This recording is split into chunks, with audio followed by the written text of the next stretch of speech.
ನಮಸ್ಕಾರ ಎಲ್ಲರಿಗೂ. ಈ ಒಂದು ವಿಡಿಯೋದಲ್ಲಿ ಯುವನಿಧಿ ಮಾಸಿಕ ಸ್ವಯಂ ಘೋಷಣೆ ಪತ್ರವನ್ನು ಯಾವ ರೀತಿ ಅರ್ಜಿಯನ್ನು ಸಲ್ಲಿಸುವಂತ ತಿಳಿಸಿಕೊಡ್ತಾ ಇದ್ದೇನೆ. ನೀವೇನಾದರೂ ಯುವನಿಧಿಗೆ ಅರ್ಜಿ ಸಲ್ಲಿಸಿ 3,000 ರೂಪಾಯಿಯನ್ನು ಪಡ್ಕೊತಾ ಇದ್ದರೆ ಪ್ರತಿ ತಿಂಗಳು ಈ ಒಂದು ಸ್ವಯಂ ಘೋಷಣೆ ಪತ್ರವನ್ನು ನೀವು ಅರ್ಜಿ ಸಲ್ಲಿಸಲೇಬೇಕು. ಸೆಲ್ಫ್ ಡಿಕ್ಲರೇಷನ್ ಫಾರ್ಮನ್ನು ನೀವು ಅರ್ಜಿ ಸಲ್ಲಿಸಿಲ್ಲ ಅಂದರೆ ನಿಮಗೆ 3,000 ರೂಪಾಯಿ ಅಮೌಂಟು ಬರೋದಿಲ್ಲ. ಹಾಗಾಗಿ ಇದನ್ನು ಯಾವ ರೀತಿ ಮೊಬೈಲಲ್ಲೇ ಸಲ್ಲಿಸ್ತಾರೆ ಅಂತ ನಾನು ತಿಳಿಸ್ಕೊಡ್ತಾ ಇದ್ದೀನಿ. ವಿಡಿಯೋನ ಪೂರ್ತಿಯಾಗಿ ಎಲ್ಲೂ ಕೂಡ ಸ್ಕಿಪ್ ಮಾಡಿ ನೋಡಿ, ಅರ್ಥ ಆಗುತ್ತೆ. ಬನ್ನಿ ಸ್ನೇಹಿತರೆ, ವಿಡಿಯೋನ ಸ್ಟಾರ್ಟ್ ಮಾಡೋಣ. ಮೊದಲಿಗೆ ಗೂಗಲ್ ಸರ್ಚಲ್ಲಿ ಓಪನ್ ಮಾಡ್ಕೊಳ್ಳಿ. ಸೇವಾ ಸಿಂಧು ಅಂತ ಸರ್ಚ್ ಮಾಡಿ. ಸೇವಾ ಸಿಂಧುನಲ್ಲಿ ಸರ್ವಿಸ್ ಅಂತ ಬರುತ್ತೆ, ಇದನ್ನು ತೊಗೋಬೇಡಿ. First link. ಸೆಕೆಂಡ್ ಲಿಂಕ್ ಬರುತ್ತೆ ನೋಡಿ, ಸೇವಾ ಸಿಂಧು karnataka.gov.in ಅಂತ ಬರುತ್ತೆ. ಈ ಲಿಂಕನ್ನು ಓಪನ್ ಮಾಡ್ಕೊಳ್ಳಿ. ಮಾಡ್ಕೊಂಡಾಗ ನಿಮಗೆ ಈ ರೀತಿಯಾಗಿ ಬರುತ್ತೆ. ಇದನ್ನು ಕ್ಯಾನ್ಸಲ್ ಮಾಡ್ಕೊಳ್ಳಿ.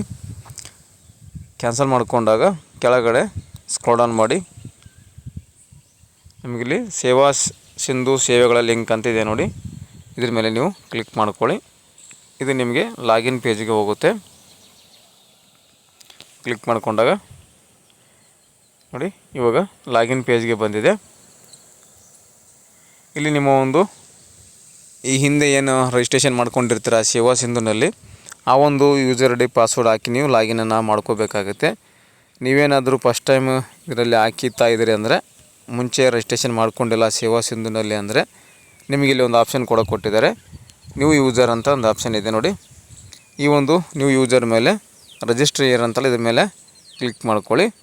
ರಿಜಿಸ್ಟ್ರೇಷನನ್ನು ಮಾಡ್ಕೋಬೇಕಾಗುತ್ತೆ. ಸೇವಾ ಸಿಂಧು ವೆಬ್ಸೈಟ್ನಲ್ಲಿ ರಿಜಿಸ್ಟ್ರೇಷನ್ ಮಾಡಿಕೊಂಡ್ರೆ ಮಾತ್ರ ಈ ಒಂದು ಯೂಸರ್ ಐ ಡಿ ಪಾಸ್ವರ್ಡ್ ನಿಮಗೆ ದೊರೆಯುತ್ತೆ. ಯೂಸರ್ ಐ ಡಿ ಬಂದು ಮೊಬೈಲ್ ನಂಬರ್ ಅಥವಾ ಇಮೇಲ್ ಐ ಡಿ ಇರುತ್ತೆ.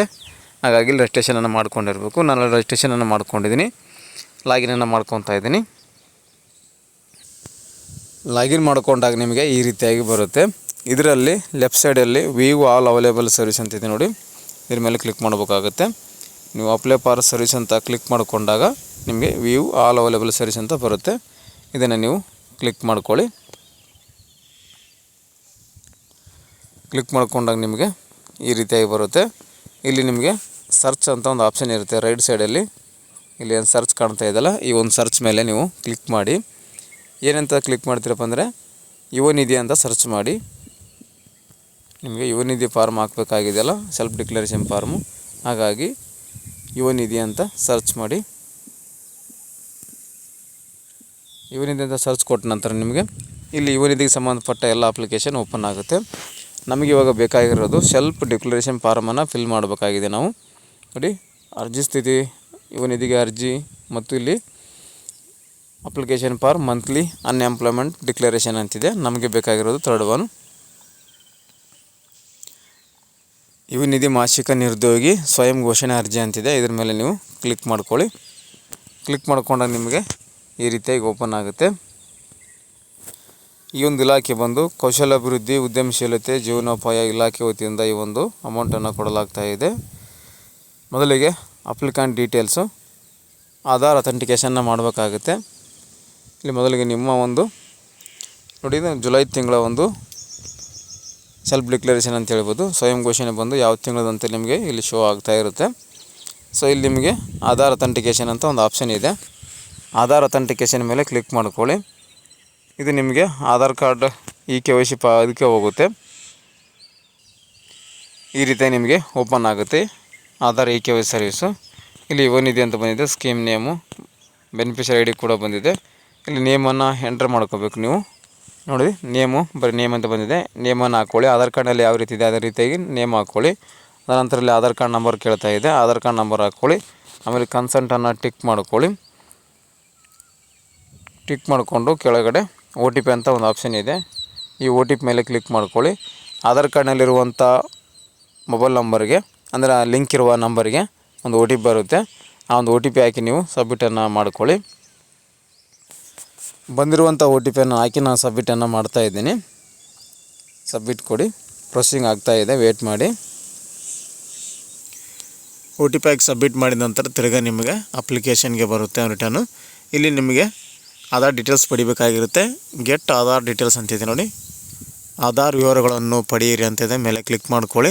ಪಡ್ಕೊಂಡ್ರೆ ಆಟೋಮೆಟಿಕ್ಕಾಗಿ ನಿಮ್ಮ ಒಂದು ಹೆಸರು, reference number, application reference number, ಇಲ್ಲೇನು ಡಾಟಾ ಇದೆಯಲ್ಲ ಈ ಒಂದು ಬಾಕ್ಸಲ್ಲಿ ಆಟೋಮೆಟಿಕ್ಕಾಗಿ ಡಾಟಾ ಫಿಲ್ ಆಗುತ್ತೆ. ಅಂದರೆ ನಿಮ್ಮ ಒಂದು ಹೆಸರು ಆಧಾರ್ ಕಾರ್ಡ್ನಲ್ಲಿರುವಂತೆ ಯಾವ ರೀತಿ ಅದು ಬರುತ್ತೆ. ಈ ರೆಫರೆನ್ಸ್ ನಂಬರ್, ಅಪ್ಲಿಕೇಶನ್ ನಂಬರ್ ಕೂಡ ಬರುತ್ತೆ. ಮತ್ತು ನಿಮ್ಮದು ಡಿಗ್ರಿ ಯಾವುದು ಡಿಗ್ರಿ ಇದೆ ನೋಡಿ, provisional degree, diploma certificate, registration number ಕೂಡ ಇಲ್ಲಿ ನಿಮಗೆ ಶೋ ಆಗುತ್ತೆ. ಇಲ್ಲಿ ಜುಲೈ ಮಂತ್ದು ಡಿಕ್ಲೇಷನ್ನ ಕೊಡ್ತಾ ಇದ್ದೀವಿ. ಇದೆಲ್ಲ ನೋಡಿಕೊಂಡು ಕೆಳಗಡೆ ಸ್ಕ್ರೋಲ್ ಮಾಡ್ಕೊಳ್ಳಿ. ಇಲ್ಲಿ ನಿಮಗೆ ಯುವ ನಿಧಿ ಮಾರ್ಗಸೂಚಿ ಅನ್ವಯ ಅರ್ಜಿಯಲ್ಲಿ ಭರ್ತಿ ಮಾಡಿರುವ ಮಾಹಿತಿ ಸತ್ಯವಾಗಿರುತ್ತದೆ ಮತ್ತು ತಪ್ಪೆಂದು ಕಂಡು ಬಂದಲ್ಲಿ ನಾನು ಕಾನೂನಾತ್ಮಕ ಕ್ರಮಕ್ಕೆ ಬದ್ಧನಾಗಿದ್ದು ನನ್ನ ಅರ್ಜಿ ಮತ್ತು ಪ್ರಯೋಜನಗಳ ತಿರಸ್ಕಾರ ಮಾಡಬಹುದಾಗಿರುತ್ತೆ ಅಂತ ಇಲ್ಲಿ ಸೆಲ್ಫ್ ಡಿಕ್ಲರೇಷನ್ ಹೌದು ಅಂತ ಕೊಡಬೇಕಾಗುತ್ತೆ. ಇದನ್ನು ನೋ ಅಂತ ಕ್ಲಿಕ್ ಮಾಡಬೇಡಿ, ಹೌದು ಅಂತಲೇ ಕ್ಲಿಕ್ ಮಾಡ್ಕೊಳ್ಳಿ. ಮಾಡ್ಕೊಂಡ ನಂತರ ನಿಮಗೆ ಇಲ್ಲಿ ಮತ್ತೆ ಕೆಳಗಡೆ ಕೂಡ ಕೊಟ್ಟಿರ್ತಾರೆ, ಅದನ್ನೆಲ್ಲ ಓದ್ಕೊಳ್ಳಿ. ಇಲ್ಲೆಲ್ಲ ನೋಡಿ ನೋಟ್ಸ್ನಲ್ಲಿ ಕೊಟ್ಟಿದ್ದಾರೆ ನೋಡಿ. ಯುವ ನಿಧಿ ಯೋಜನೆಯಡಿ ನೇರ ನಗದು ವರ್ಗಾವಣೆ ಪಡೆಯುತ್ತಿರುವ ಫಲಾನುಭವಿಗಳು 6 ತಿಂಗಳ ನಂತರ ಕೌಶಲ ತರಬೇತಿಯನ್ನು ಪಡೆಯಲು ಕಡ್ಡಾಯವಾಗಿ ಒಂದು ವೆಬ್ಸೈಟನ್ನು ಕೊಟ್ಟಿದ್ದಾರೆ, kaushal.com ಅಂತ. ಈ ಒಂದು ವೆಬ್ಸೈಟ್ನಲ್ಲಿ ನೋಂದಾಯಿಸಿಕೊಳ್ಳತಕ್ಕದ್ದು, ಇಲ್ಲವಾದಲ್ಲಿ ನೇರ ನಗದು ವರ್ಗಾವಣೆಯನ್ನು ಸ್ಥಗಿತಗೊಳಿಸಲಾಗುವುದು ಅಂತ ಕೊಟ್ಟಿದ್ದಾರೆ. ಅಂದರೆ ಯಾರ್ಯಾರೆಲ್ಲ ಒಂದು ಯುವ ನಿಧಿಯನ್ನು ಅಮೌಂಟ್ ಪಡಿತಾ ಇದ್ದಾರೆ ಅವರು ಯೋಜನೆಯ ನೇರ ನಗದು ವರ್ಗಾವಣೆ ಪಡೆಯುತ್ತಿರುವ ಫಲಾನುಭವಿಗಳು 6 ತಿಂಗಳ ನಂತರ ಅಂತ ಕೊಟ್ಟಿದ್ದಾರೆ. 6 ಮಂತ್ ಆದ ನಂತರ ಈ ಒಂದು ವೆಬ್ಸೈಟ್ನಲ್ಲಿ ಹೋಗಿ ನೀವು ನೋಂದಾಯಿಸ್ಕೊಳ್ತಕ್ಕದ್ದು ಅಂತ ಕೊಟ್ಟಿದ್ದಾರೆ. ನೋಂದಾಯಿಸಿಲ್ಲ ಅಂದರೆ ನಿಮಗೆ ಈ ಒಂದು ಹಣವನ್ನು ಸ್ಟಾಪ್ ಮಾಡ್ತೀವಿ ಅಂತ ಕೊಟ್ಟಿದ್ದಾರೆ. ಕಂಪಲ್ಸರಿಯಾಗಿ ಈ ಒಂದು ಕೌಶಲ್ ಕಾರ್ಡ್ ವೆಬ್ಸೈಟ್ನಲ್ಲಿ ಹೋಗಿ ನೀವು ರಿಜಿಸ್ಟ್ರೇಷನನ್ನು ಮಾಡ್ಕೋಬೇಕು. ಇದನ್ನು ಯಾರು ಓದೋದಿಲ್ಲ, ಸೊ ಸರಿಯಾಗಿ ನೋಡ್ಕೊಂಡಿರಲ್ಲ. ಇದನ್ನು ಭಾಳ ಕೇರ್ಫುಲ್ಲಾಗಿ ನೋಡಿಕೊಂಡು ಇದನ್ನು ಮಾಡಲೇಬೇಕು. ನೀವು ಕೌಶಲ್ ಕಾರ್ಡ್ ವೆಬ್ಸೈಟ್ಗೆ ಹೋಗಿ ನೀವು ರಿಜಿಸ್ಟ್ರೇಷನ್ ಮಾಡ್ಕೊಳ್ಳಿ. ಇಲ್ಲಿರುವಂಥ ಕ್ಯಾಪ್ಚರ್ ಕೋಡು ಇಲ್ಲಿ ಹಾಕ್ಕೊಂಡು ಸಬ್ಮಿಟ್ ಅಂತಿದೆ ನೋಡಿ, ಈ ಒಂದು ಸಬ್ಮಿಟ್ ಬಟನ್ ಮೇಲೆ ಕ್ಲಿಕ್ ಮಾಡ್ಕೊಳ್ಳಿ. ಸರ್ವರ್ ಬಿಜಿ ಇರೋ ಕಾರಣಾಗಿ ಈ ರೀತಿಯಾಗಿ ಎರರ್ ಬರ್ತಾ ಇದೆ. Unauthorised access is denied due to invalid credentials ಅಂತ ಸರ್ವರ್ ಬಿಜಿ ಇದೆ. ನೀವು ಸಬ್ಮಿಟ್ ಕೊಟ್ಟಾಗ ಲಾಸ್ಟಿಗೆ ನಿಮಗೆ ಒಂದು ಅಕ್ಲಾಜ್ಮೆಂಟ್ ಬರುತ್ತೆ. ಆ ಒಂದು ಅಕ್ಲಾಜ್ಮೆಂಟನ್ನು ಪ್ರಿಂಟನ್ನು ತಗೊಂಡಿಟ್ಕೊಳ್ಳಿ. ಈ ರೀತಿಯಾಗಿ ನೀವು ಅಪ್ಲೈನ ಮಾಡ್ಬೋದು. ಇದರಲ್ಲಿ ಏನಾದರೂ ಡೌಟ್ಸ್ ಇದ್ದರೆ, ಏನಾದರೂ ಎರರ್ ಬರ್ತಾ ಇದ್ದರೆ ಕಮೆಂಟ್ ಮಾಡಿ.